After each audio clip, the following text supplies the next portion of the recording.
அபார கருணா சிந்தும் ஞானதம் சாந்த ரூபினம் ஸ்ரீ சந்திரசேகர குரும் பிரணவாமி உதான்பகம். அத்வைதா சிவ நண்பர்கள் அனைவருக்கும் நமஸ்காரங்கள். இன்னைக்கு நம்மளுடைய சேனல்ல நாம பார்க்க போறது மே மாதத்திற்கு உண்டான திரிபுஷ்கர யோகம்.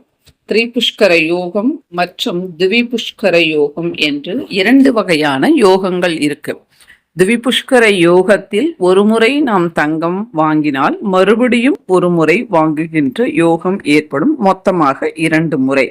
திரிபுஷ்கர யோகம் என்பது அந்த யோகமாகப்பட்ட நேரத்தில் நாம் தங்கம் வாங்கினால் மறுபடியும் 2 முறை வாங்குகின்ற யோகம் என்பது ஏற்படும். மொத்தமாக 3 முறை நமக்கு தங்கம் வாங்குகின்ற யோகம் என்பது ஏற்படும். இந்த யோகங்கள் மாதம் நமக்கு வரும். குரு புஷ்கர யோகம் என்பது மட்டும்தான் வருடத்தில் ஒரு 2 மாதமோ அல்லது 3 மாதமோ வரும்.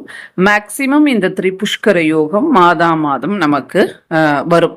சில நட்சத்திரங்கள் திதி மற்றும் கிழமை இணையும் போது இந்த மாதிரியான ஒரு காம்பினேஷன் என்பது ஏற்படும். இந்த மாதிரி நேரத்துல விலை உயர்ந்த பொருட்கள் நாம் வாங்கினோம் அப்படின்னா மறுபடியும் வாங்குகின்ற யோகம் என்பது நமக்கு ஏற்படும். அதனால தான் நம்ம எல்லாருமே தங்கம் வாங்கறத பரவலா பார்க்க முடியுது. மறுபடியும் சேருகின்ற யோகம் என்பது உங்களுக்கு ஏற்படுகின்றது, அதாவது நமக்கு ஏற்படுகின்றது. வெள்ளி வாங்கலாம், தங்கம் வாங்கலாம், ஆடை ஆபரணங்கள் வாங்கலாம், வீடு வண்டி வாகனம் இந்த மாதிரி எல்லாம் கூட நாம வாங்கலாம். ஒரு சாரார் என்ன சொல்றாங்க அப்படின்னா, இந்த திரிபுஷ்கர யோகத்துல எந்த விதமான, அதாவது ராகு காலம் யமகண்டத்தை தவிர்த்து இந்த நேரத்துல நாம வாங்கலாம் அப்படின்னு. மேக்சிமம் 99% இப்படி செய்யலாம்.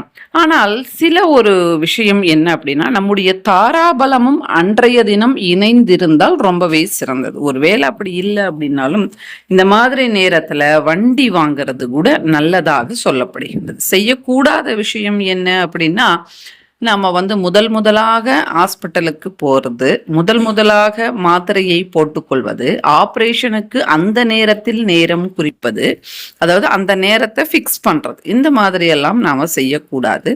அது மட்டும் இல்லாம விலை உயர்ந்த பொருட்கள் வாங்குகின்ற அளவிற்கு பணம் இல்லை அப்படின்னு யாரும் வருத்தப்பட வேண்டிய அவசியம் கிடையாது.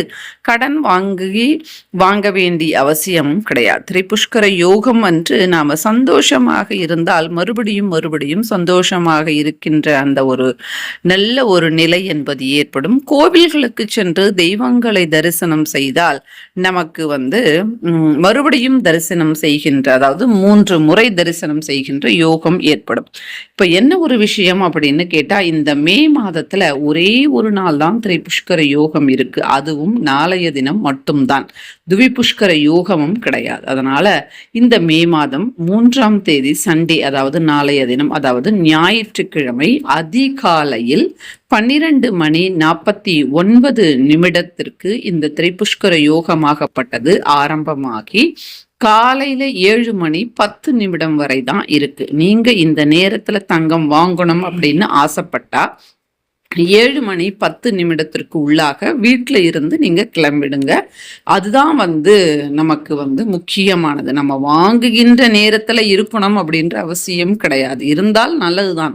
ஆனால் நம்ம வீட்டில் இருந்து கிளம்புவதுதான் கணக்கு. அதாவது ஜோதிட ரீதியாக பார்த்தோம் அப்படின்னா நம்ம ஸ்டார்டிங் பாயிண்ட் தான், இதுக்கு மட்டும் கிடையாது, எல்லாத்துக்குமே ஸ்டார்டிங் பாயிண்ட் தான் முக்கியம். அதனால வீட்டில் இருந்து நாம கிளம்புறது தான் முக்கியம். ஏன்னா ஒரே ஒரு முகூர்த்தம் தான் இருக்கு, எர்லியரா வேற இருக்கு. அப்படின்றதுனால நீங்க வீட்டில் இருந்து 7:10 கிளம்பிட்டீங்க அப்படின்னா நீங்க திரிபுஷ்கர யோகத்துல அந்த விலை உயர்ந்த பொருட்கள் நீங்க என்ன வாங்கணும் அப்படின்னு நினைக்கிறீங்களோ, அது ஆடையாக இருக்கலாம், ஆபரணமாக இருக்கலாம், அல்லது வண்டியாக இருக்கலாம், இப்படி எதுவாக வேண்டுமானாலும் இருக்கலாம்.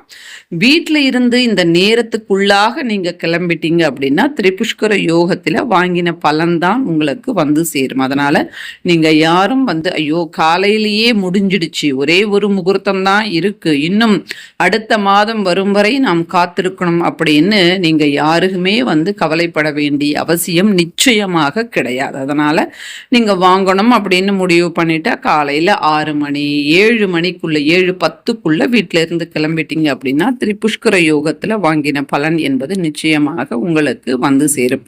மற்றும் ஒரு பதிவில் சந்திக்கின்றேன். நன்றி, வணக்கம். ஸ்ரீ மகா பெரியவா சரணம்.